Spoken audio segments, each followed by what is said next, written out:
Cool. All right, we're live. We'll see if people start showing up here. First of all, right out of the gate, I just want to tell people if they want to ask questions, I'm going to give priority to the people over on Locals. So you can go to the links in the description. It's adoseoftheosis.locals.com. And if you head over there, if you want, you can get a super cool thing like this. Wearing my own hoodie, shameless branding. But we do stuff like this all the time, and I want to start giving priority to the people who are super generous over there. So if you have questions, head over there. But thanks for coming on, man. I really appreciate it, especially for a random guy to just reach out and say, hey, do you want to be on this thing? And in 2 seconds, you said, yeah, sure, whatever. And I'm like, don't you want to know anything about me? And you said, no, I don't need to.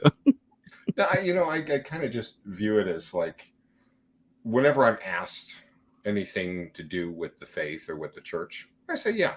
I mean, like, if this all went horribly and you started being, some lunatic, well, I know how to turn a computer off and walk out the room. So I don't know. People seem to have a fear of things that doesn't, to me, it's like the solutions are very simple. So just step in and take the risk. And you seem like this was nothing to worry about.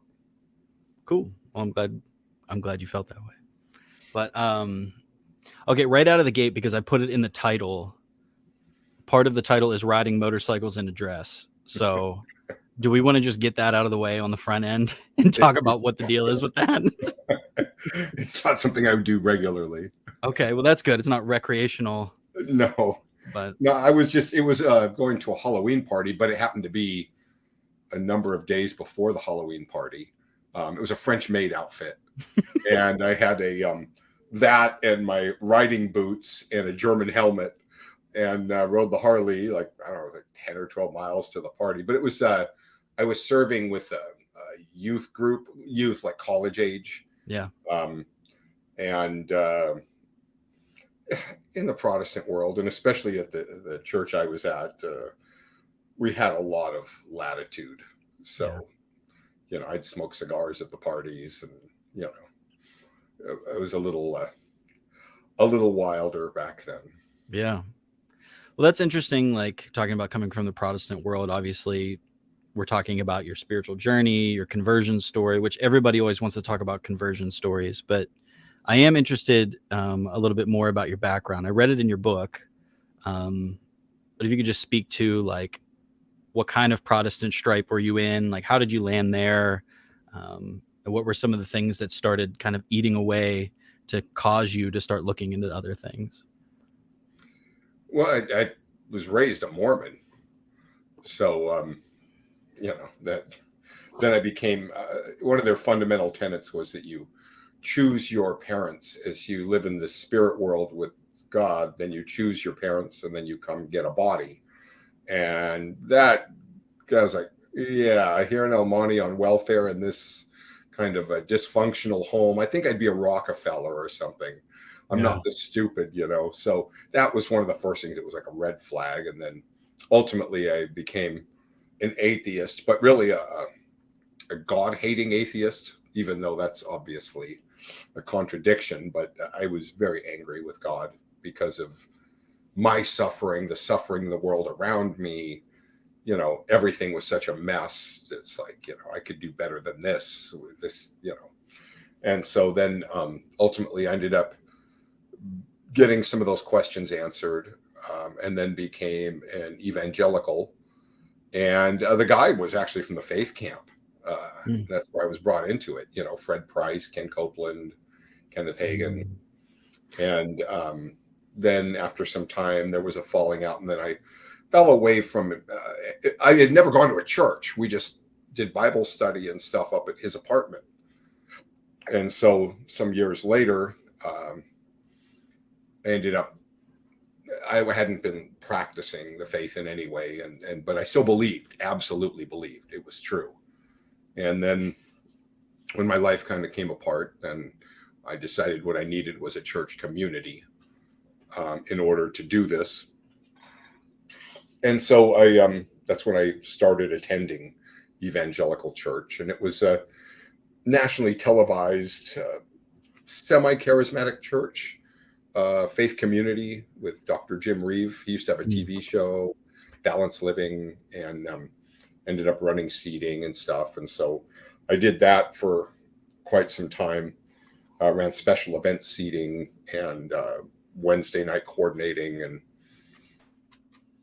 then ended up going to a smaller, more personal church. And then ultimately, it wasn't that, I mean, there were things that with my wife and I both that we weren't happy with, Yeah. you know. So the celebrity seating, the rich people seating, and I was trying like to reconcile this with like James. Like it would literally a time when I was running a service and seating people on the floor and holding the reserve seats for the rich and celebrity people. Yeah. You know, just like in James. And it was like, okay, this is getting to be a bit much. And so there were some things, the market-driven culture, the user-friendly, constant hype. Come on, you're not worshiping hard enough. You're not showing enough emotion. And, Yeah. you know, that these things really, you know, bothered us, but it didn't make us say, you know, this is perhaps the wrong religion. It was more like this whole flavor of it. There's got to be something more, a more serious way to do this, which seems to be the impetus for most evangelicals who end up in orthodoxy. Just a sense that there's something deeper and more profound. My wife, back when we were evangelicals, she felt like she should cover her head, and she'd read this in scripture, and the answers she was given why we weren't satisfactory. So she'd wear like a scarf, and when everybody bowed their head and closed their eyes to pray, she'd secretly slip it on. That's beautiful. And then secretly slip it off when they were done, because you're going to get chewed out if you covered your head while praying, you know? And so there were a lot of things like that where my wife also instinctively felt like something was wrong. But that really wasn't the impetus for going toward orthodoxy. It was simply encountering a historical claim, you know, by St. Irenaeus. Yeah. Yeah, I remember. So it's funny, like, number one, I come from a very similar background, like a Pentecostal word of faith sort of church. And even though you didn't explicitly say that in your book, like I knew exactly, I was like, I bet I could pinpoint what church it was just by the way you were talking about it. And it was the same thing for me, where just one day I remember, I tell this story like all the time, and I'm sure you get tired of telling the same things over and over too. But, you know, I counted the words on the screen or the words on the sheet of paper for the worship team. How many times did we say I, me, we, us? How many times did we reference God by name in any form? And it was like 23 to 6 or something like that. And it was like the glass shattered, you know. It's like, oh man, everything here is meant to make me comfortable and keep me. It's not even about me. It's about the people who aren't here. You know, it's like, let's get them comfortable and let's bring more people in. And once you're in, we'll plug you into a service place so you have some skin in the game. And then, not to be overly critical, but yeah, so you get to St. Irenaeus, you start studying, and it was just, that we were teaching theology and apologetics to a youth group, and the question came up, how do we get our Bible? And so I had that book, The Canon by F.F. Bruce, and I had never read it, but it was sitting on my shelf, and so I gave it to the girl and said, why don't you go read this and tell us how we got our canon? And a few weeks later, she handed me the book back and said, no, I ain't doing this. And so it fell back on me. And it took me a couple of months to go through the book a few times and present, you know, prepare a teaching. It was like a 32-page handout. It took 18 hours to teach. You know, we all thought it just fell out of the sky into Martin Luther's hands. And here it turns out it was a very messy process. Yeah. But in the course of this, you know, it was kind of sorting through the Gnostics and their writings versus the Christian writings. And Irenaeus was the one who said, just go to any church anywhere in the world and ask them to see their writings, and you'll see they're the same as everybody else's that are in the apostolic churches. And that's what he said. Basically, if a church was established by the apostles, which is what the Gnostics claimed, they had the secret teachings from the apostles. Yeah. But he said, well, if it came from the apostles, where would they deposit the truth? Wouldn't it be the communities they established and the bishops they chose? Wouldn't this be the place? Yeah. So if you go to all those known places where they established those churches and trained the congregations, go look at their writings. You'll see they're the same as everywhere else. And go listen to their teachings, and they're the same. Now take them, the Gnostic teachings and writings, and show them to them, and they'll tell you, we never heard of this stuff. We don't know what this is. Yeah. And so this, because, you know, in the West, gosh, we have as many different churches and sects and groups as, you know, it's market research. It's Americanism, right? Yeah. There's a product and people are demanding it. So now you're going to offer better service, lower prices, whatever. And it's going to become, there are 10,000 of them. And the ones that are really good at it are going to get the biggest customer base. And those are your mega churches. And so it's not surprising to see this mirrored in the religious world. And that's exactly what we're looking at. And so having all of these different, you know, arguments and everybody's own interpretations of scripture. And honestly, it's very simple. Every group says, we believe this based on a clear, plain reading of scripture. And they're right. They're reasonable. That's the passage they're reading. That's a very reasonable interpretation. But then the other passages that go against that, well, what that really means is you need context. And now they explain that away. Every one of them does the same thing, just picking different proof texts and then explaining away the other text in a different way. So with all this, you know, mess of offerings, this concept from St. Irenaeus was just like, whoa, all I have to do is go back to the earliest churches and see what they said about various subjects. And where I find a unanimous view, I know that came from the apostles. Now, I didn't expect in every little detail to find absolute unanimity, but I'm going to start with the basics and the majors and say, what did they say? What did they say about baptism? I mean, we're talking about the very entry into Christ, maybe, or maybe just a symbolic thing. What did they say about it? What did they say about the Eucharist? Now, I mean, this was the whole reason for the weekly assembly. So maybe that's important. Maybe we find a unanimous voice there. What does it say about salvation? How we get to heaven? So that means how you enter Christ, how you partake of Christ, how you end up with Christ. Yeah. These are pretty basic. These are about as grounding level as you can get. And I found that there was unanimous voice. You know, I remember talking to one Protestant pastor who said, well, in baptism, there wasn't. There were those who were against infant baptism. There wasn't a unanimous voice. And I looked into it like, no. See, both sides of the argument predicated their argument on the salvific nature of baptism. So the one side said, do it because it's salvific. And the other side said, don't do it because it's salvific. Nobody said it wasn't salvific. So, right. You know, you can't use this as an argument against infant baptism because it's not salvific. So starting with these basics, and you know, I think that the people listening have to keep in mind that all these churches were independent. There was no Facebook, there were no phones, you know, so that each one operated independently. So if you find a unanimous voice, you really only have a couple of options. Either that is what the apostles taught, or all these churches threw out the apostolic teaching and replaced it with the exact same teaching as each other. Or the apostles didn't teach it, and they all guessed the same answer to the teachings. And these are on the fundamental levels. If the apostles didn't teach about baptism and the Eucharist and salvation, what were they talking about? You know, bake sales? That's ridiculous. Food festivals. Yeah, exactly. So this kind of cut me off from Protestantism to where I was like, okay, well, I can't go back, but I couldn't go forward because, as you know, I'm sure, as every convert from Protestantism knows, you got icons, intercessions of the saints, you have a virginity of St. Mary. These things are problematic for us. And it's not that we don't understand them or know them. It's we know them, and we know them to be idolatry, necromancy. We know them to be horrible sins. The well's poisoned. You know, a couple of things that are interesting. Like one thing that you said in the book was, you know, I was used to looking to the Bible to determine what's true, whereas historically people would look to what is true to determine what is Bible.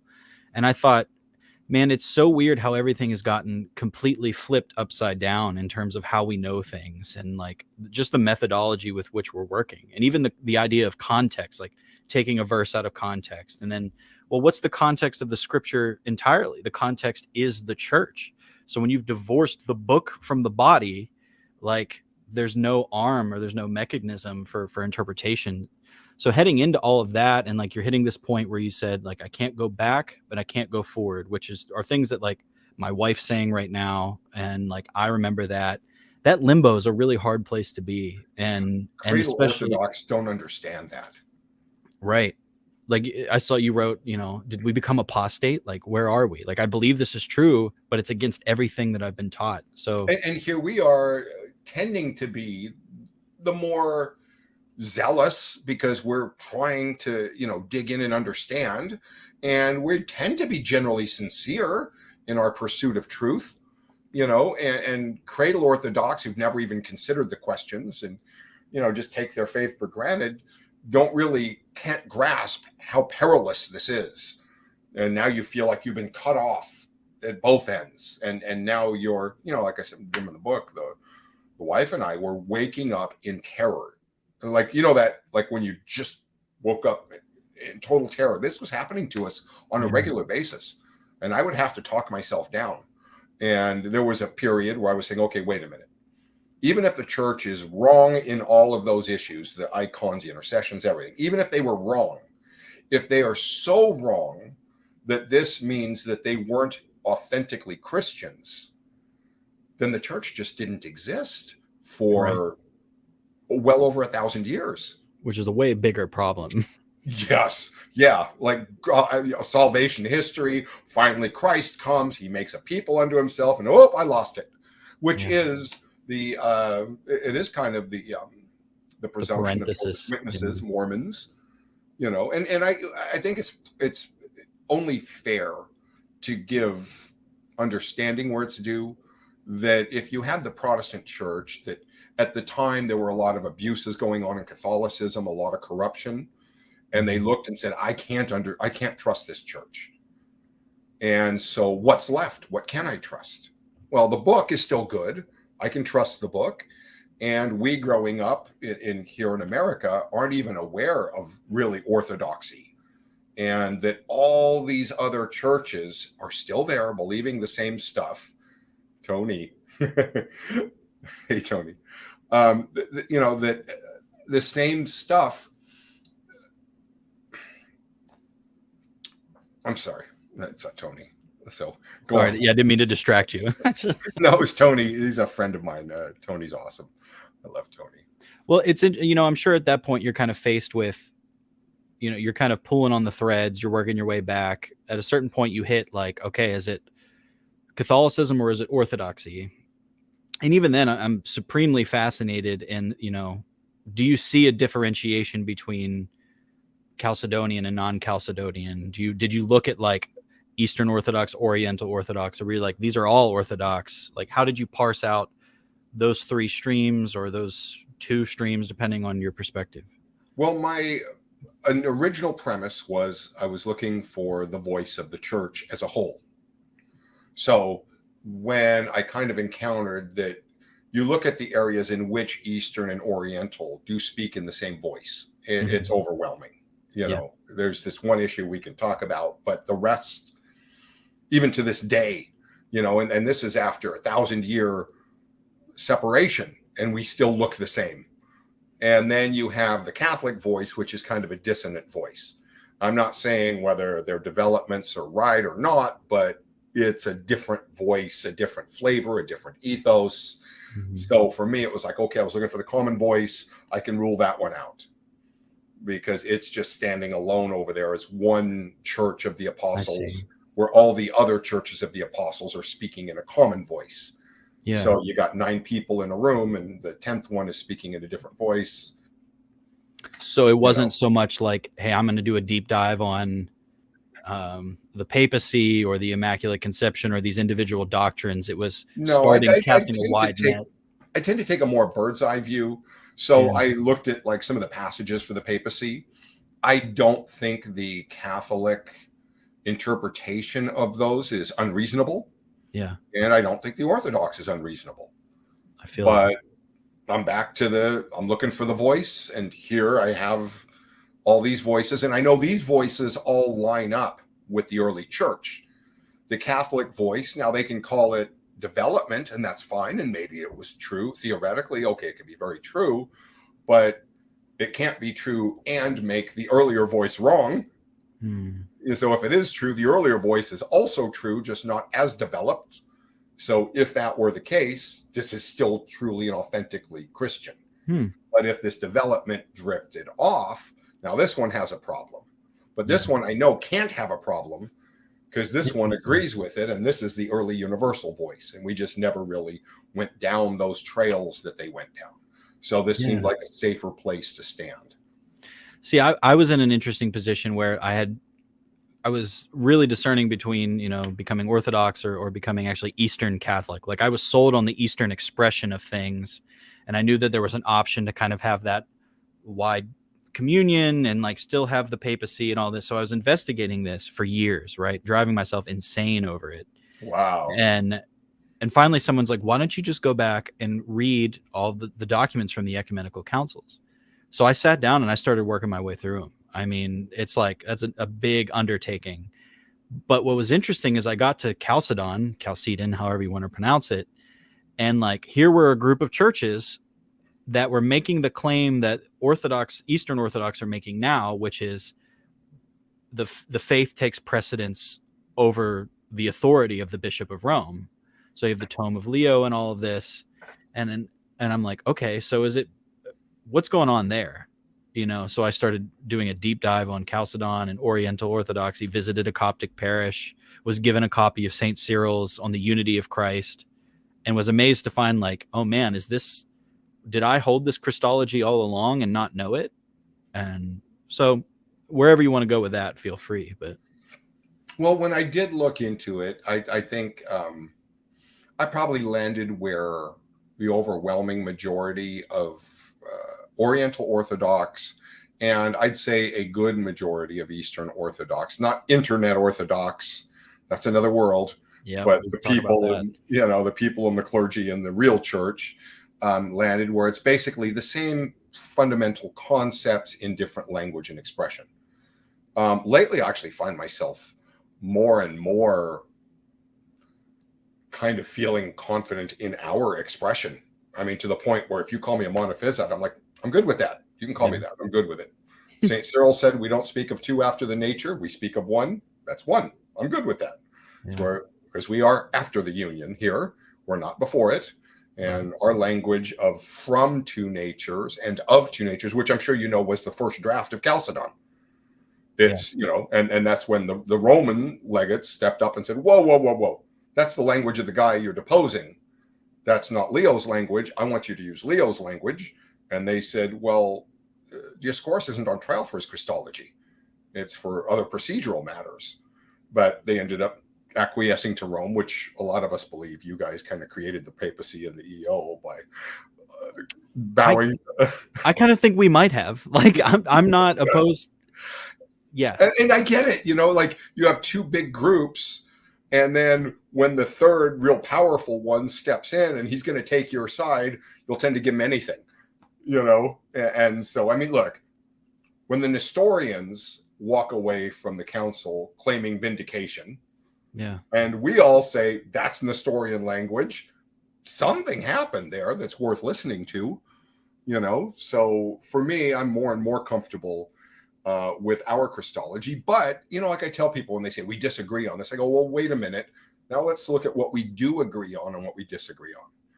Two persons? No, we all agree. There's no two persons. Any mixture, confusion, diminution of a nature? Right. No, we all agree. You go down this list and we agree on every point, but we disagree on the title at the top of the page. Yeah. And so if that seems more like a semantic issue than a substantive issue, and that's where I kind of landed. So with me, it was like, okay, they're all in play. They're all good with me, all the Orthodox possibilities. Now it becomes a choice of flavors. Yeah. Okay. Well, I really want to get into that. Maybe one more note on the whole Chalcedonian issue. The more that I look at that and look at the difference between like mia and mono being like mia of quality and mono being of quantity. And I think about like the marriage analogy, and I don't know how great of an analogy this is to use there, but like talking about the two becoming one flesh. and like this idea that there's still a distinction, but there's a unity there. Like, you know, it's a mystery, right? But Like see, how we far don't can you? really, you know, first of all, it's important to remember we are the Church of Cyril. Sure. And we are, Alexandria was the intellectual capital of the world. This was the place to go for a world-class education. So it wasn't ignorance or stupidity over here on these silly non-Chalcedonians. These were the smartest guys in the world were in Alexandria.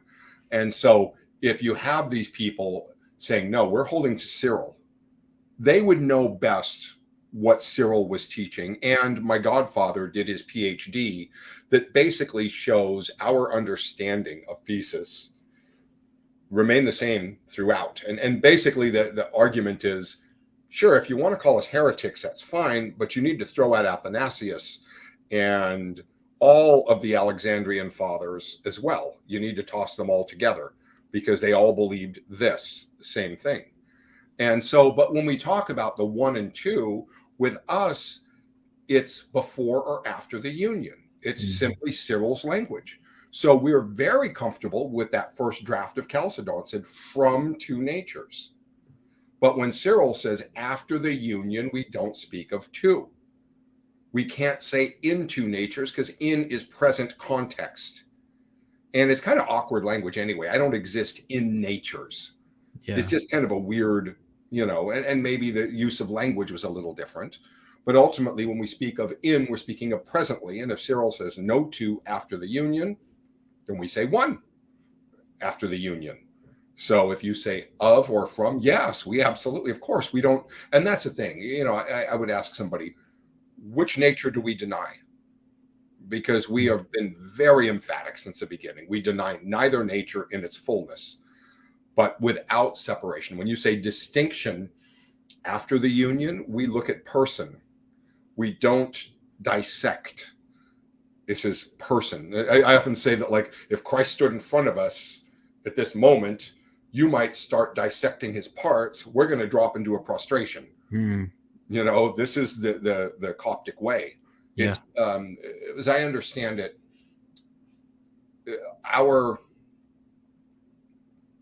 and this actually, my godfather traced this back to our Pharaonic roots and our understandings of Pharaonic religion before this all happened.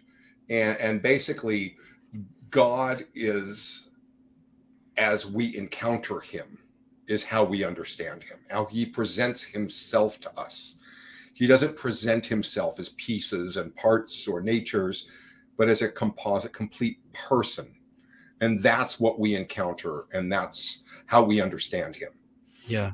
And so, yeah, I mean, well, honestly, you know, the Antioch didn't accept the Third Council.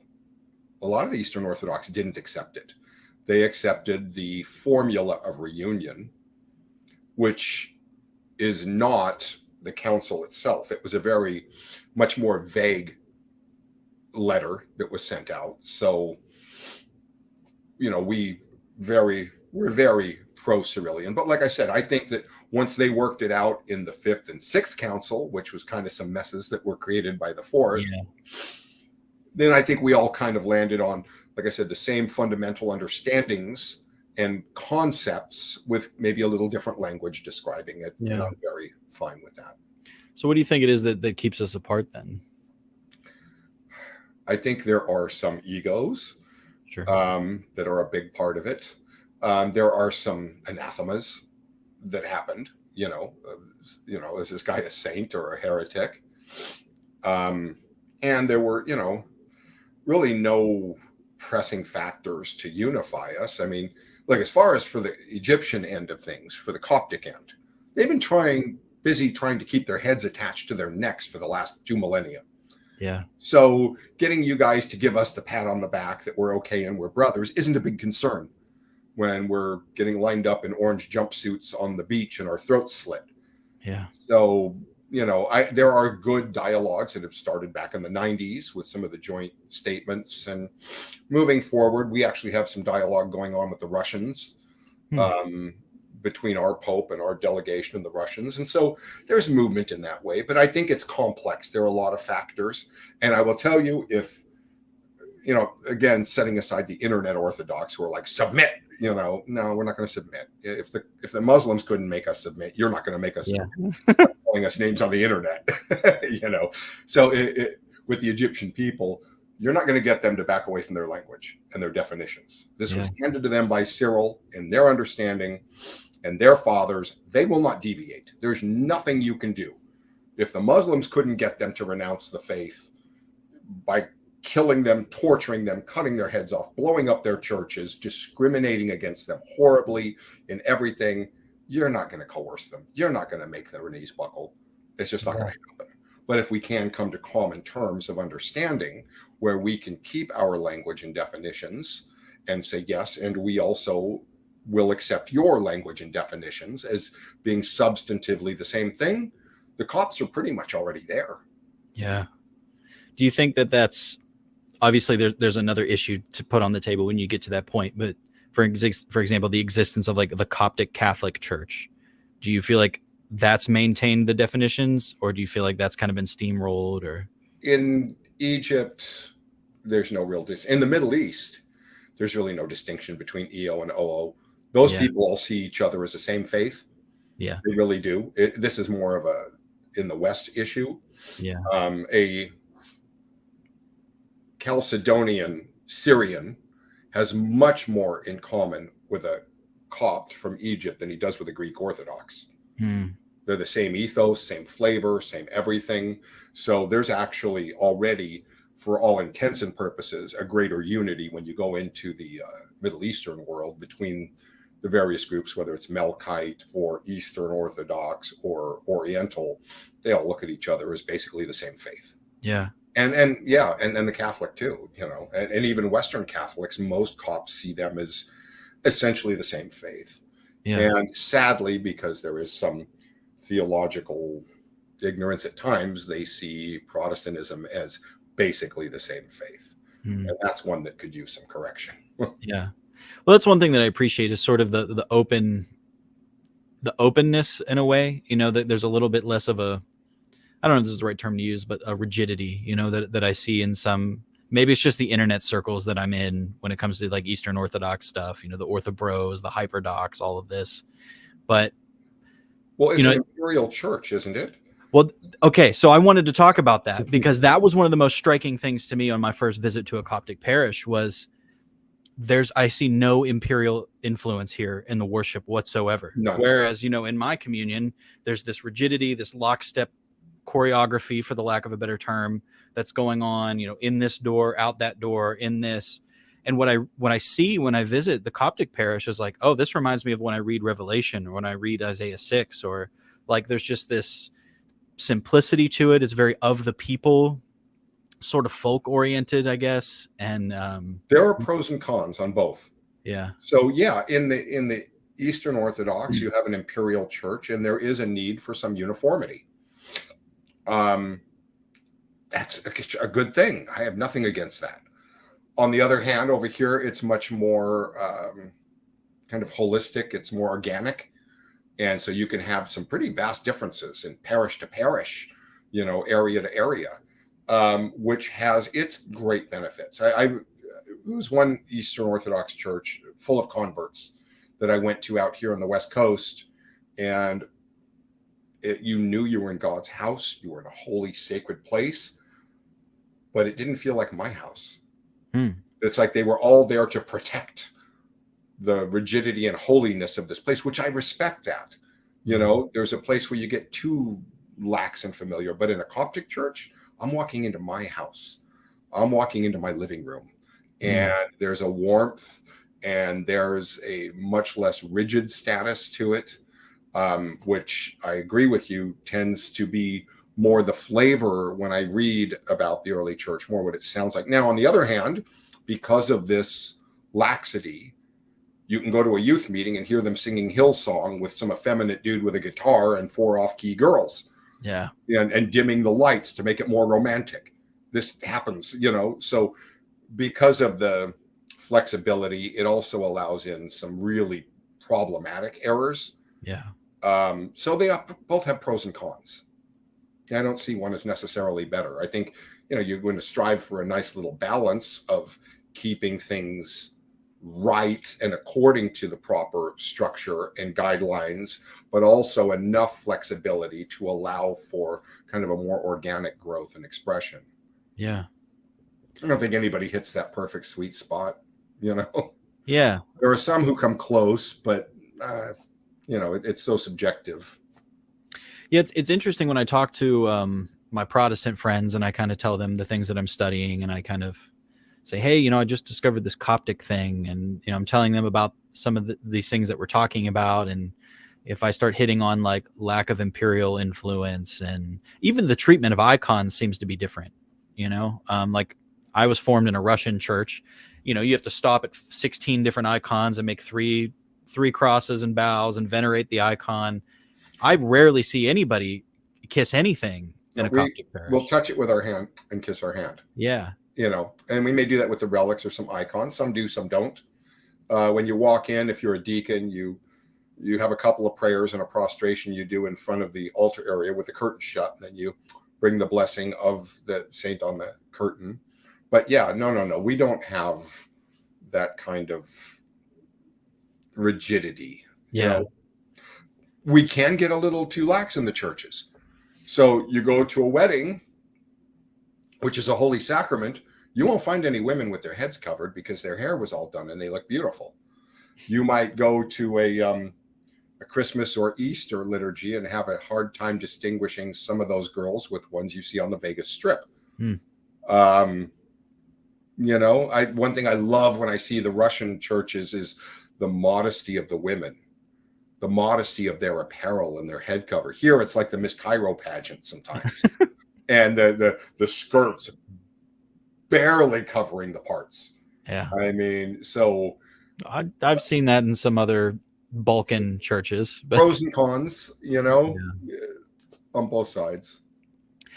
So like I said, that sometimes is an appeal to Protestants that are searching, I think, because it's like, hey, I don't have to deal with some of this other stuff. And, whether just the ease of it is a good thing or not, or even like you bring up the usage of contemporary worship music, which I'm well established with what your thoughts are on it. And I feel very close to you on that. But it seems to me, as I talk with some people, that this seems to be an on-ramp for them. And my question would be, would that be an on-ramp that they could get off of eventually, or what, because a lot of people, it takes them a long time to kind of get acclimated to the liturgy. And I guess the short question is there any place for it at all? Okay, so I would say if you stand up there at the beginning and you say this song or this music originated with a group that considers us heretics that abandon the faith, and what you're going to experience is emotionalism, and it's not spirituality, go ahead and proceed. I think honestly, if it's homegrown kind of stuff instead of taking their stuff, if one person sat up there with a guitar and sung the song while everybody else just sat and listened and contemplated, and it was orthodox grown, then it's in its kind of proper setting. The problem is that it gets put into a context of praise and worship, which is what it's called, where it came from. And people think it's praise and worship, and they think that what they're experiencing is spirituality. Well, if you think you got to God in 3 songs, I got news for you, pal. It ain't that easy. You got to spend 3 weeks in the cave to get near God. It ain't 3 songs with an emotional player and dimmed lights. So I think if there's an understanding, and there might be a place where somebody can play an emotional, moving song, but have him just be up there playing it and singing it. And let's don't try and turn this into something that it's not, which is worship comes from the Hebrew to plow, and the Greek, the work of the people. It's work. And so ours isn't, it's a different spirituality. It's costly. And that's when you talk about it being appealing, that's what's appealing. I can have an experience for a lower price. That's the appeal. You think if they could experience, if you've ever done like a full-blown Lent where you shut everything down, internet, TV, everything, text messages, dive completely into spiritual reading, fasting, prayer rule, doubled up prayer rule, everything, and you've had that spiritual encounter, which is nowhere in the emotional spectrum, and it's actually sorrowful at times. If somebody, you could walk in the door and you could give them that experience in a couple of hours, they'd understand. But you can't have that cheap. It's not that easy. That's why at the front center of the church is not Christ on a lounge chair with a daiquiri. It's Christ on a cross, being crucified and saying, follow me. This is the way. The way is through self-denial, self-emptying, and suffering. So yeah, of course it's appealing. That's the thing. We act like, well, is it appealing? Well, it's designed by market researchers. And it's written by professional musicians and performed by musicians whose very training is to move your emotions and give you a great feeling and experience. So of course it's a great experience. It was designed by professionals to be a great experience. Yeah. But I think more than using this as like, well, this is an on-ramp, how about just lay out the difference between spirituality and emotionalism to them in the first place and tell them, you ain't going to get that over here. What you're going to get is a really hard road that's going to cost you everything, but then you will encounter God in a way you never have. Yeah. That is profound. What I really love that you said just, reminds me of the idea of art in general. Like, okay, let's say we have something homegrown, like you said, like sit down and write a piece or whatever, within your own ethos. And, any kind of art, whether it's poetry, obviously the Christian tradition has a ton of poetry and a ton of paintings and a ton of, songs and things like that are all meant to drive people to contemplation, but they're always differentiated between worship proper and those things. Even, what a lot of Protestants will say, well, David played the harp and David played the lyre and all these things. It's like, not in the temple, he didn't. Right. Not in the sanctuary. Right. Yeah, I jive with that a lot. That's a really good point. Okay, so you're choosing, you said it came down to flavor, what's home, where do I land, this sort of thing. Talk about that, like your visits to different parishes, what ultimately won you over in the Coptic church, community, converts versus ethnic parishes, all of these sort of things. It had the flavor of the early church, the unspoken, intangible, just the aroma. When we'd read the early Christian texts and New Testament, this is what it was. As we're encountering this, like, this feels like what we were reading. And it's not surprising, right? Because that early church was a small, persecuted Middle Eastern religious minority. Well, the Copts have maintained that kind of structure on and off for 2,000 years.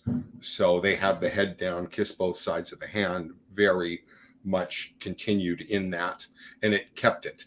And subsequently, the priests have been tending to persecuted and wounded sheep for 2,000 years.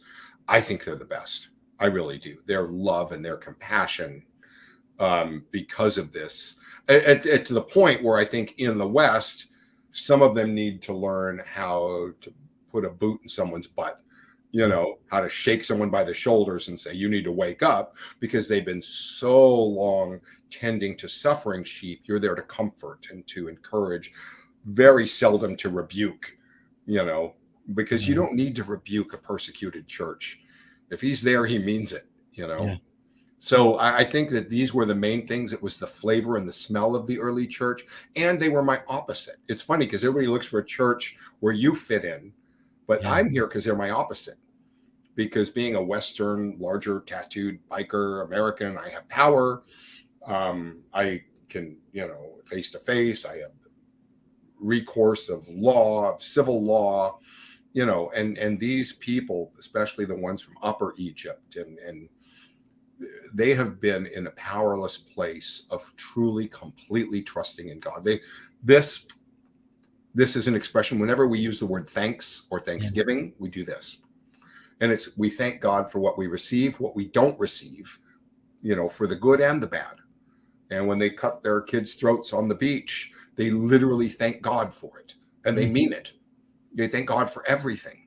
And I'm like, these people are so different than me. What they have is what I really need, because it's what I lack. If I'm, like Paul used the analogy of parts of the body, if I'm an arm, the last place I need to go is into a room full of arms. I need to go into a room full of other parts that I don't have. Yeah. And that's I'm glad you explained that with the hands. I read obviously in your book, and that was the first time anybody had ever explained that. And that's such a beautiful ancient tradition, right? My favorite. I pray, thank God right now, and for quite a few months now, I have been in a wonderful position to be able to pray 4 liturgies a week. Wow. And Tuesday, Wednesday, and Friday, midweek liturgies are going to be with the elders usually, because they're the ones that are retired, and you know, some of these people are very old, and there's usually a lot of Arabic in those liturgies. And these are the people that are that ethos, that deep faith, that simple faith. There's like the saying that when the scientist climbs the last mountain of knowledge, he'll find the theologian sitting there. And I say, when the theologian climbs his final mountain, he finds an old illiterate Coptic woman sitting in front of an icon. Yeah. You know, and these are the people I love praying with, because they have that heart of it that I don't, and I know I don't. Yeah. But it's one of those things that I knew, like the Russians had wonderful scholarship. I love Florovsky. He's the best. And Schmemann, and, you know, all of them. But I can get that in a book. But what these people have has to be absorbed. That's why we have what we call American parishes, although they're Egyptians, but they're American born, where they're all English. I don't like those parishes. I like the heavily ethnic ones, because that's what they have in that spirit of early Christianity is absorbed in their presence. It's not something you can learn in a book. It's something that just has to kind of rub off on you in liturgy after liturgy over years, you know? Yeah. You know, it's funny. I was talking to the priest at the Coptic parish by my house, Abuna Daniel, and we were talking about these, you know, Russian theologians, Greek theologians, all of this. And he said, have you ever noticed that who they quote when they're writing these magnificent treatises on theology? Because they always quote the Desert Fathers from Egypt. He's like, they're building this theology, yeah, but they're building it on the spirituality of all of our saints. And we are so, it's not just, you know, propositional theology in the Coptic world that comes from those Desert Fathers. It's the deepest level of the ethos. Yeah. It is, they saturate the ethos and presence of the church is those same fathers. So it's not just, you know, we're going to pick up these pieces. No, it's like the whole smell and flavor and posture of those fathers permeates the Coptic church. Yeah. Man, I love that so much. They're still there. I mean, I've been to Baramos. I've been to St. Macarius Monastery. And that same ethos is there today. Yeah. There's like 100 more questions I could probably ask. You have questions coming online too, right? Yeah, that's what I want to say. If people want to start typing in some questions in the chat box here, or you can head over to Locals. I'll give that the first shot if you want to pop questions over there. But type them in the chat box. Like, we'll get to them. I know Thilo has about an hour, so I want to be respectful of that. I can run a little bit over. Okay. But I'd love to hear some questions, you know. A couple things while we're waiting for those to come in, though. I mean, if you want to talk, make a little plug for your book, talk about the book a little bit, you know, why you wrote it, what you were hoping people would receive when you wrote the book. Well, the intro, I talk about who my audience in the back of my mind was. And there are actually, you know, levels of audience. So it wasn't to one single audience, but first and foremost, it was for the younger Copts. Because, you know, when you're a younger person, especially you come to the US from Egypt, you're going to see some things in your elders and your forebearers that may have been kind of wrong and backwards, and legitimately so. But as is the tendency with all liberal endeavors of reform, you end up throwing out a bunch of valuable stuff because you say, oh, they were wrong on this and this, so we don't need to listen to them. And you throw it all out. And you threw out some treasures, some wonderful jewels, some priceless stuff. And what I hope to do is to bring some of the younger cops back and say, no, no, no, no, no. You may be right about some things with your elders that may not have been totally right, that might have been picked up in Arabic culture or something, but they have some treasures there that you don't want to lose. Yeah. And so it's to them an encouragement in their own faith that this is very much true and of great value. So they're kind of like my first audience.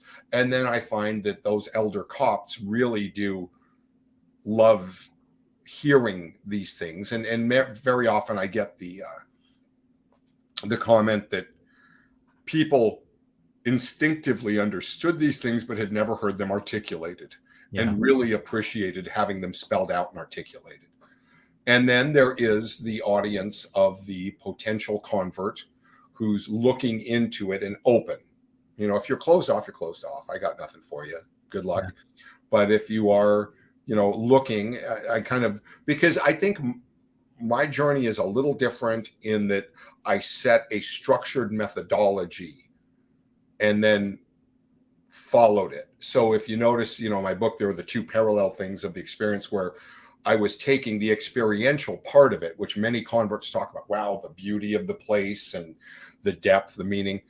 I was intentionally setting all that stuff on a shelf through the process because I was doing this objective, as best I could anyway, endeavor of, you know, seeking what is factually the proper beliefs. And these experiences that were hitting me, it was like, keep putting them on a shelf and I'll come back to them and integrate them back in when this is all over. And I did. And I had those same experiences, some of the beauty and some of the depth. But those, I really tried my best not to let them play into the decision. Yeah. Because, you know, my feeling is like, if you're here because it's so beautiful, what happens if you find something more beautiful? What happens if you find Buddhism and find it really beautiful? And a Buddhist temple that's beautiful, where you're here because the people are so warm and loving. Well, what happens if you find the Mormons? They really good at caring for their own. You know, what happens if you find somebody that's more loving? And you could go through that list, but if you find it true, now that's another matter. What am I going to do with that? Word for word, you're saying things that I've been saying for years. I did a video like 2 years ago called like, what is truth? And I hit on those very points. It can't just be beautiful. It can't just be facts. It can't just be emotion or, you know, a feeling. It can't just be community. So you're speaking my language, man, for sure.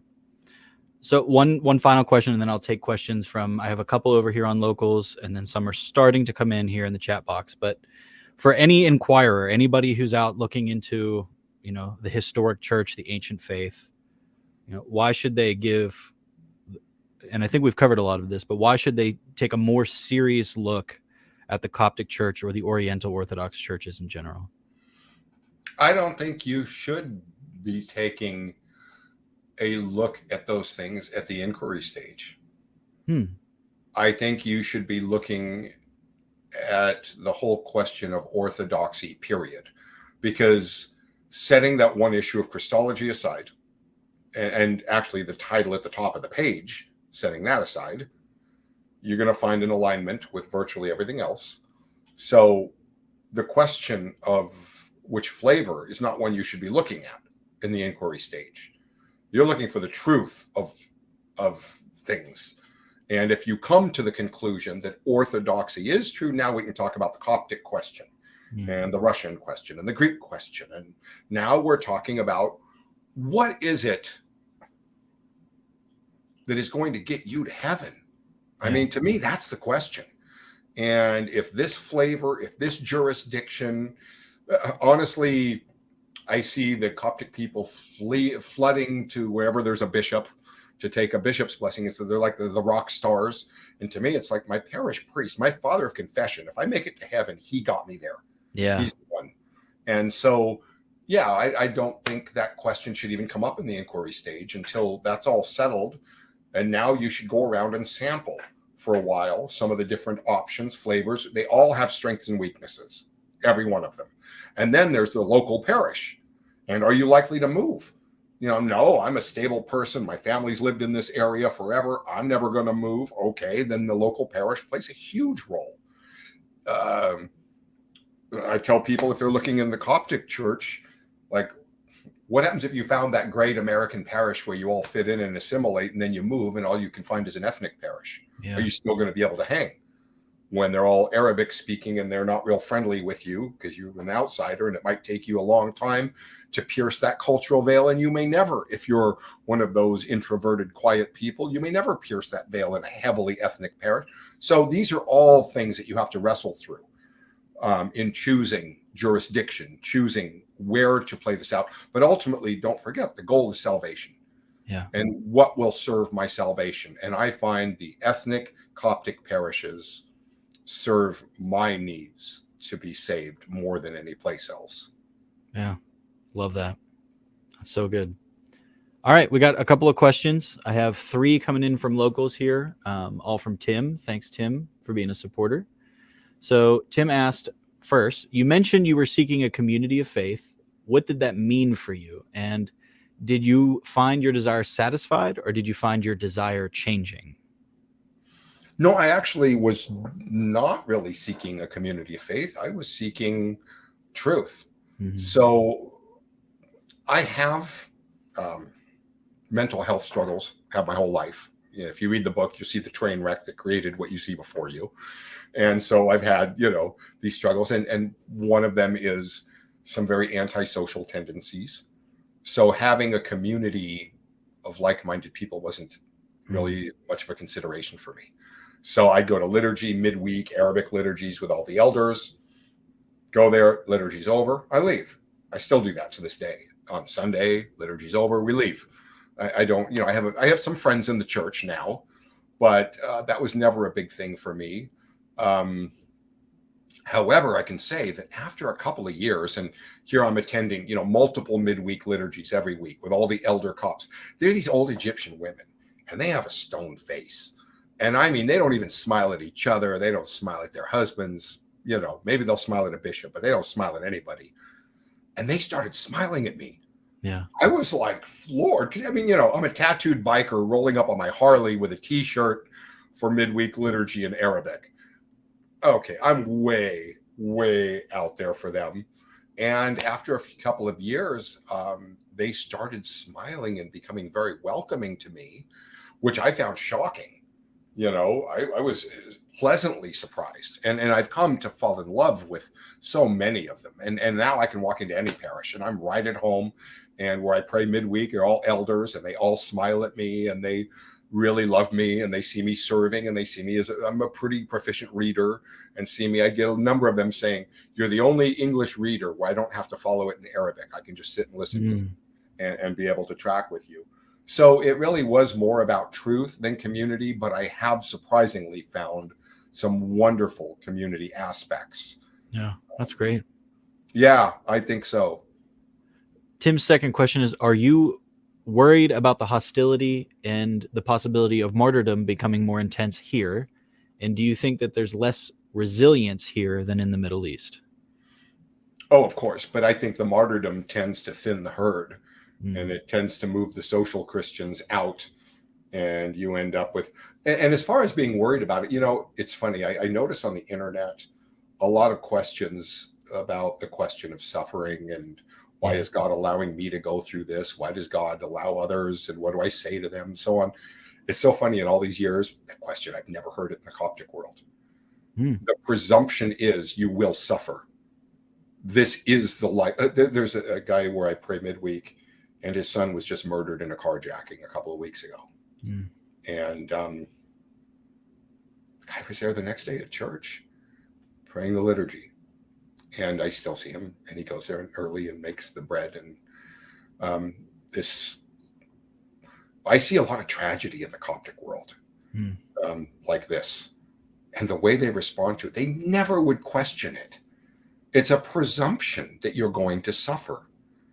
And so I don't see martyrdom in the proper sense of beheading and so on here in the West, but I do see it in the discriminatory sense coming stronger and stronger, which, that's the thing. When you get to really know a Middle Eastern church, this isn't just about terrorists. This is about discrimination, hardcore discrimination. You can't get a job. You can't, because it says your religion on your ID. And if it doesn't, your name tells them the religion. And you're trying to sell a business so you can leave Egypt. The Muslims get together. Nobody touch it. We can just take it when he leaves. You would not believe the levels of discrimination. That's why they're all doctors, lawyers, and engineers. Yeah. Because if they don't reach that level, they're not needed and they can't find work. So these people are amazing here in the U.S. Everyone is doctor, lawyer, engineer, pharmacist, all of them. It's like, they're the American dream and right away. But so I don't really say, I can't say I worry about martyrdom. Martyrdom has always been in the Coptic world a good thing. This is something they thank God again. They're thanking God. I have a crown now. My son now has a crown, and he's interceding for the family with the crown of a martyr. Thank God for that. That's wonderful. That's always. I remember, my wife and I had 2 miscarriages between our first and second kids. And I remember I read Philippians so differently after that, where St. Paul says, like, to live is Christ, to die is gain. And I started thinking, I always thought of that in terms of myself, but for other people too, those that I love around me, when they die, like, I've now gained an intercessor, that's a great perspective. Yeah. That question of suffering is just, it doesn't come up in the Coptic world. It's presumed you will suffer. Last question from Tim. Do the families that stay in, I guess talking about the generational church and like now the American Coptic church. So do the families that stay in create that steeped in heritage, or are they drifting out and disaffiliating like in the Latin church? There's a problem. Yeah. So the Copts who come here from Egypt tend to often just presume their kids will follow in the same faith that because you remember, if you're a Copt, I think there have been genetic studies to show how Egyptian the Copts are, how little intermarried with Arabs, because these people, they were the ones who could pay the jizya tax. And so they're not, typically you're not going to find the converts. These people have been Christians going back to the beginning. These are the ones that just never gave in, and paid the tax and never gave up. So there's a presumption our family's been this way forever. Of course, my kids will be this way. I think there's a lack of appreciation for how much that Muslim pressure cooker had on keeping them vibrant in their faith and clinging to God and trusting in God. The threat, the pressure, the discrimination, I think they don't appreciate it because it was just a given. But if you look throughout scripture and history, the times of suffering and persecution were the things that kept people close to God. And I often say the one test the Coptic Church is only now encountering for the first time is freedom and prosperity. Yeah. And that's the deadliest test.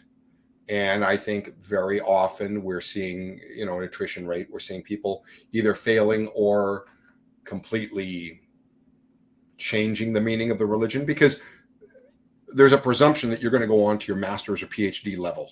That's a given in the church. That's the social pressure. And the pressure at home, even more so than spiritual, is educational. And so given this presumption,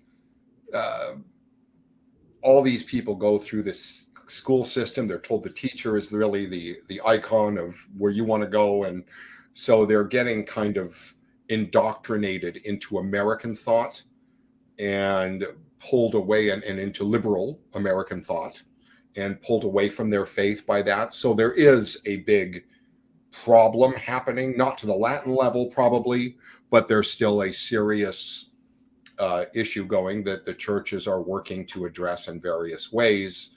In my opinion, there tend to be, in my view, 2 main things that keep you close to God and clinging to him. One is suffering. Mm-hmm. The other one is a conviction of the truth of it. Well, since they left Egypt and they're here, they're not going to suffer the same way. So the truth of it all has to be much more heavily emphasized. And the church is doing well, I think, overall in adapting and starting schools and teaching and so on. Of course, it's going to lag a little, but I think that's, we have the problem happening, but it is being addressed. Yeah. Great. All right. We have two more just here in the chat on YouTube. One from Tina, who is brand new. She just discovered the channel, like, I think yesterday. And I'm super glad she's here. But she asked, how long did it take you and your wife to get acclimated to the Coptic Divine Liturgy? I'll let you know when I do. Yeah. It's been 12 years, but I'll let you know when I do. It's very, you can take classical music from the great classical era and play it anywhere in the world, and somebody will say, that's beautiful. I don't care where you are. People go, wow, that's beautiful. Yeah, this doesn't do that. You can't take this chant and do that. Much of the chant doesn't resonate with me because I have a Western ear. Sure. And I'm not sure fully what acclimate means, but praying the liturgy so much, I can serve at the altar. I can bring the priest the incense. I can't even do the responses properly, like the deacon responses with the chant tone. Because I remember Buna like, oh, this is a festal tone and this is a mournful tone. I'm like, I have no idea the difference between those two. I can't hear it. You know, my wife, she's more musically oriented and tends to connect with it a little more. So there's the meaning of the liturgy and the substance of the liturgy that I have some understanding. I can't say I fully grasp. I think it takes a lifetime and you're still grasping more and more. But that's the thing in Orthodoxy. There's always enough to fill you and infinite amount more to go. Yeah. So I really haven't, that is something that I can say was a price I had to choose to pay. Yeah. So if I could, when I hear Russian chant or I hear Latin, it resonates in my Western ear and sounds to me very beautiful, where the Coptic may not, but it's like, but here are all the pluses and here are the minuses. And that there's not a cultural resonance with this tune. And with, say, the language when it's in Arabic, but I know where we are in the liturgy. I just, I don't speak Arabic. Okay, so these are the minuses, these are the pluses. It's still a no-brainer. I'm over here. That's okay. I remember the first thing I did was try to watch a live stream of a service at the local parish, and it was the Good Friday service a few years ago. Oh, so I watched 10 hours. Well, I watched about 2 hours of it, and I thought I got a couple things I have to do, so maybe I'll come back and catch the last half an hour or something. So 6-8 hours go by. I get back home. I pull the stream up. It's still going. I was 6-8 hours in. Now they're doing the prostrations over and over and over, and they've been fasting since the night before. Yeah, I'm like, I would never be able to hang with that. But that's the thing. You can eat as much as you can eat. So I mean, and keep in mind, this follows Sunday. Palm Sunday is like 5 hours. Then the general funeral. So we have a funeral for anybody who will die during Holy Week. They will not get a funeral. Oh, wow. Yeah.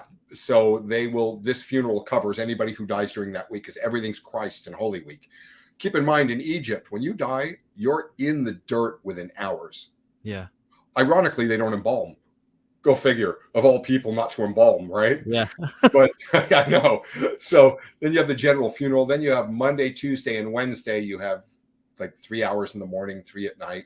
And then you hit Covenant Thursday. And then it's longer. It's like 5 and then another 2 or 3.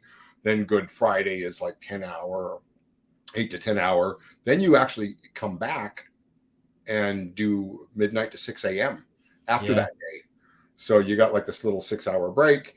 And then you do midnight to 6 a.m. And then you're back the next evening at 7 p.m. for a 5 hour Easter service. So it's rigorous. We went to Ottawa to pray Holy Week with our priest this year. And there have been a few years that I've been able to attend everything. Wow. But it's, not everybody can. And you got to get up and stretch. But see, there's as much there. I hear people complaining about the long service. And I'm like, most of you don't show up at the beginning anyway. And, you know, you can come to what you can come to, you know, so if you can't do it all, how much can you do? It's there, but you'll never be in a position where you go, boy, I really wanted it to be a lot more. Yeah. Well, I love that there's a freedom there. Like you said, you know, eat as much as you can eat, you know, do what you can do, and always work towards the perfection, you know. But last comment from our mutual friend, Andrew. Thilo, you're the man. Great convo. Blessed feast of Saint Shenouda. So thanks for connecting us. Andrew's the reason we're sitting here. So Andrew's a great guy. Yeah. I like getting to know him. Looking forward to a long friendship. How did you meet him? I found his YouTube channel and from the pews, and I watched an interview he had with, you know, some of the clips with you, and a clip he did with two girls from the Ethiopian church. And I was like, I just like how casual this is, and like he's just asking good questions. So I reached out to him to do a collaboration, which I'm hoping we still do. And he was just immediately like, I don't want to promote my channel. You need to talk to Thilo. And I was like, okay, cool, let's do it. So here we are. Well, this was cool. I enjoyed it very much. Yeah, thank you so much. And I hope there's a link to the book, My American Flight to Egypt, link in the description so people can grab a copy. It's an easy read. And for the EO people, it's very EO friendly. I don't think there's anything in there that an EO person would object to. It doesn't go into Chalcedon, the whole debate, anything. This is just purely Orthodox. Yeah, it's a great and easy read, so I think everybody should pick it up. But thanks everybody for checking it out. You know, all that garbage about liking and subscribing, and go over to Locals and do whatever. Watch what you like, enjoy what you do, and I appreciate everybody checking it out, and we'll see you later.